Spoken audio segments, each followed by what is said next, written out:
నువ్వు ఎన్నోసార్లు ఆయన మర్చిపోయావు, కానీ ఒక్కరోజు కూడా ఆయన నిన్ను మర్చిపోలేదు.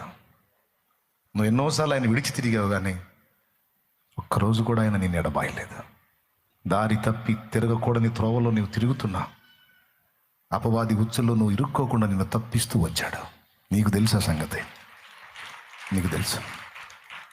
ఎందుకు తెలుసా? నువ్వు ఆయన్ని ప్రేమించటం కదా, ఆయన నిన్ను ప్రేమిస్తున్నాడు. ఆయన నిన్ను పిచ్చిగా పిచ్చిగా పిచ్చిగా పిచ్చిగా నువ్వు ఎరిగి ఉండాలి. అది నువ్వు ఎరిగి ఉండాలి. అది తెలుసుకొని ఉండాలి.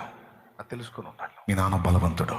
మీ నాన్న బలవంతుడు. ఏదైనా సాధించడానికి శక్తి గలవాడు. సాధించడానికి శక్తి గలవాడు. మీ నాన్న ఆలోచనకర్త. మీ నాన్న ఆలోచనకర్త.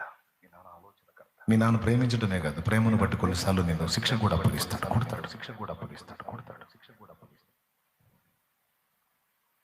నిష్కారణంగా నువ్వు శ్రమ పడుతుంటే విడిపిస్తాడు. కావాలని కొన్నిసార్లు నీ మూర్ఖత్వాన్ని బట్టి శిక్షకు అప్పగించి నిన్ను సరి చేసుకొని మళ్ళా లేవనెత్తుకుంటాడు.